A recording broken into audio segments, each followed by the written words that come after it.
नमस्कार दोस्तों। Online gaming की लत है वो कितनी ज़्यादा खतरनाक हो सकती है, इस बात का अंदाज़ा आप इस खबर से लगा सकते हैं कि अभी हाल ही में उत्तर प्रदेश के गाजियाबाद में 3 सगी बहनों के द्वारा ऑनलाइन गेमिंग की लत के कारण उनके द्वारा सुसाइड कर लिया गया है। और उनके द्वारा ये जो सुसाइड है वो एक 9 मंजिला इमारत से कूद करके किया गया है। तो ये जो ऑनलाइन गेमिंग है एंड डिजिटल जो एडिक्शन है उसकी वजह से इतनी ज़्यादा ये खतरनाक होती हुई जा रही है कि ये कहीं न कहीं जो मासूम बच्चे हैं उनको भी अपनी चपेट में ले रही है। और इस पर भारत में काफ़ी ज़्यादा जो है चिंता जो है इस बार के बजट में भी सरकार के द्वारा इसकी चिंता जाहिर की गई थी। चलिए आज की इस वीडियो में थोड़ा विस्तार से समझते हैं कि आखिरकार ये पूरी की पूरी जो सुसाइड है वो कैसे है एंड इसके बारे में थोड़ा विस्तार से समझेंगे। एंड इसके अलावा इसमें यह भी समझेंगे कि इस प्रकार के भविष्य के आने वाले सुसाइडों से भी बच्चों को किस प्रकार से रोका जाए। एंड भारत के अंदर जो जो गेमिंग है उसका मार्केट कितना बड़ा है एंड भारत जो है साल 2025 में भारत के द्वारा खासतौर पर जुलाई अगस्त में भारत के द्वारा ऑनलाइन गेमिंग में कितना ज़्यादा पे किया गया है उसके बारे में भी चलिए विस्तार से समझते हैं। तो उत्तर प्रदेश के गाजियाबाद में मंगलवार और बुधवार की दरमियानी रात को जो है 3 सगी बहनों के द्वारा 9 मंजिल की इमारत से कूद करके अपनी जान दे दी है। और सुसाइड के पीछे ऑनलाइन जो है कोरियन लव गेम है वो बताई जा रही है। एंड यह ना पहली घटना है और ना ही सिर्फ एक परिवार के लिए त्रासदी है, बल्कि यह डिजिटल युग में बच्चों की सुरक्षा के लिए बहुत बड़ी चेतावनी है।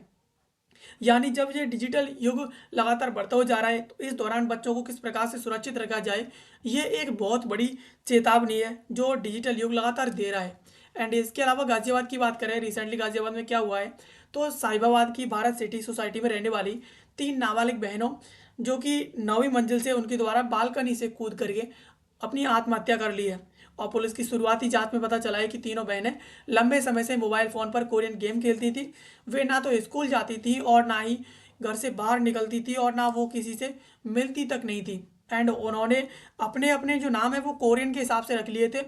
एंड वे कोरियन कल्चर को ही उस अपनाने लगी थी और उसी के हिसाब से वो बिहेव करती थी। एंड इसके अलावा 15 दिन पहले ही उनके पिता ने उनसे फ़ोन छीन करके बेच दिया था। एंड इसी से उनकी जो मानसिक स्थिति है वो तनाव में आ गई।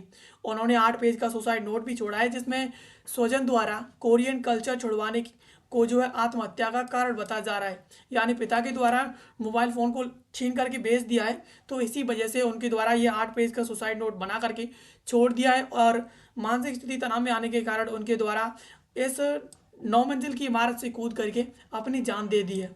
एंड इसके अलावा ऑनलाइन गेमिंग की लत और इसके विस्तार की बात करें तो देश भर में 12 से 25 साल के बच्चे, किशोर, युवाओं में जो है ऑनलाइन गेमिंग की लत देखी जा रही है। और इसमें ज़्यादातर जो प्रभावित राज्य हैं उसमें उत्तर प्रदेश, मध्य प्रदेश, महाराष्ट्र, तेलंगाना एंड केरल है। इसके अलावा तमिलनाडु इसमें काफ़ी ज़्यादा प्रभावित हो रहे हैं। एंड यह समस्या सिर्फ शहरी बच्चों तक सीमित नहीं है। स्मार्टफोन और सस्ते डेटा के कारण ग्रामीण क्षेत्रों में भी बच्चे जो है घंटों गेम खेलते हैं एंड इसके अलावा सोशल मीडिया स्क्रॉल करने में बिताते हैं। तो कहीं न कहीं ये जो ऑनलाइन गेमिंग है एंड जो डिजिटल एडिक्शन है वो सिर्फ शहरों में ही नहीं, वो अब गाँव में भी पहुंच चुकी है। एंड इससे काफ़ी ज़्यादा ज़्यादा जो राज्य हैं वो काफ़ी ज़्यादा प्रभावित हैं। एंड इसके अलावा चर्चित गेम एंड मौत के मामलों की बात करें तो ब्लू व्हेल चैलेंज गेम ये साल 2017 से 18 तक रही थी। एंड इसमें जो होता क्या था कि इसकी शुरुआत जो है रूस से हुई थी और 50 दिनों में 50 टास्क इसमें दिए जाते थे जिसके अंत में ऊंची इमारत से कूदने का जो टास्क मिलता था। और इसी में मुंबई और इंदौर, पुणे में सुसाइड के काफ़ी ज़्यादा मामले इसी जो है गेम के कारण देखने को मिले थे। इसके बाद आता है पबजी गेम, ये 2019 में ये काफ़ी ज़्यादा प्रचलित रहा। एंड अत्यधिक लत के कारण हिंसा, चोरी, अवसाद, लखनऊ में मां की हत्या, हैदराबाद और मध्य प्रदेश में सुसाइड के मामले दर्ज किए गए। और साल 2020 में भारत सरकार के द्वारा इस पर प्रतिबंध लगा दिया गया। एंड इसके बाद आता है मोमो चैलेंज, ये साल 2020 से 21 के बीच में रहता है ओडिशा, कोलकाता में इसके संदिग्ध मामले काफ़ी ज़्यादा देखने को मिलते हैं। और इसी वजह से गृह मंत्रालय के द्वारा इस पर एडवाइजरी जारी की जाती है। इसके बाद आता है रियल मनी गेम्स, ये ऑनलाइन सट्टा गेम्स आते हैं। इसमें तेलंगाना, इसके अलावा तमिलनाडु में आर्थिक नुकसान व कर्ज के कारण दर्जनों युवाओं ने आत्महत्या कर ली थी। एंड इसके बाद आता है चेकिंग गेम या ब्लैकआउट चैलेंज, बच्चों को सांस रोकने के लिए इसमें उकसाया जाता है। और इसी की वजह से अमेरिका, ब्रिटेन समेत कई देशों में बच्चों की मौत के मामले सामने आए हैं। एंड इसके अलावा कोरियन लव गेम ये 2025-26 में आया है। इसमें ब्लैकमेल, ऑनलाइन चैट और मानसिक दबाव की भूमिका जो है मानी जा रही है। तो कहीं ना कहीं ये जो गेम है वो गाजियाबाद जो मामला है उसके बाद काफ़ी ज़्यादा चर्चा में रहा है। एंड इसी वजह से कहीं ना कहीं ये जो पूरा का पूरा ब्लैकमेल है ऑनलाइन चैटिंग, ये इसी की वजह से सामने आया है। अब भारत में दुनिया जो गेमिंग का विस्तार है दुनिया भर का, उसकी बात करें तो national payments corporation of India NPCI के अनुसार अप्रैल और जुलाई 2025 के दौरान ऑनलाइन गेम पर 41,000 करोड़ रुपए का खर्च किया गया है। यानी भारत में सिर्फ और सिर्फ ऑनलाइन गेमिंग पर ही 41,000 करोड़ रुपए इन्वेस्ट कर दिए गए हैं। और इसमें सबसे ज़्यादा योगदान रहा है वो ऑनलाइन जो जो लॉकडाउन है उसका रहा है। कोरोना काल में बच्चों ने अपने समय का 21% से अधिक समय हिस्सा है वो ऑनलाइन गेमिंग के साथ बिताया है, और यह एक गंभीर लत बन गई है। यानी कोरोना काल जब आया था तब से ही जो है बच्चों के द्वारा अपनी लाइफ का सबसे ज़्यादा हिस्सा है वो ऑनलाइन गेमिंग को देना शुरू हो गई, और इसी वजह से ऑनलाइन गेमिंग के कारण जो है अब उनकी एक लत बन गई है। और एनपीसीआई के द्वारा बताया जा रहा है कि 41,000 करोड़ रुपए भारत जो है ऑनलाइन गेमिंग के चलते दे चुका है। एंड इसके अलावा बचाव सतर्कता की बात करें तो इसमें किन बातों को लेकर के अलर्ट रहना है, तो बच्चों की ज़्यादातर स्क्रीन टाइम है उसको लेकर के अलर्ट रहें। इसके अलावा जो वास्तविक जीवन पर हावी हो जाए इस सब चीज़ों को देखते हुए।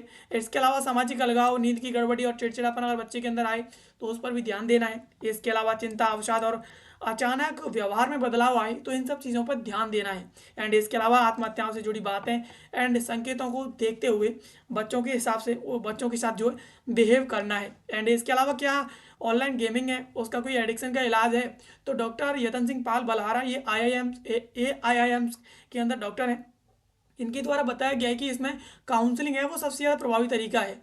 और इसमें कहीं ना कहीं कॉग्निटिव बिहेवियर थेरेपी यानी कि जो सीबीटी है इसमें बच्चों को भावनाओं और व्यवहार पर नियंत्रण रखना सिखाया जाता है। इसके अलावा फैमिली काउंसलिंग, घर का माहौल सुधारने के लिए इसमें रिकवरी तेज होती है काफ़ी ज़्यादा घर में अगर माहौल अच्छा होगा तो।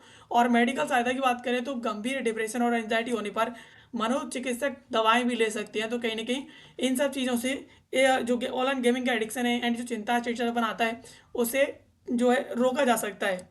एंड इसके अलावा अभिभावकों के लिए दिशा निर्देश की बात करें तो बच्चों को अनावश्यक स्मार्टफोन देने से बचें।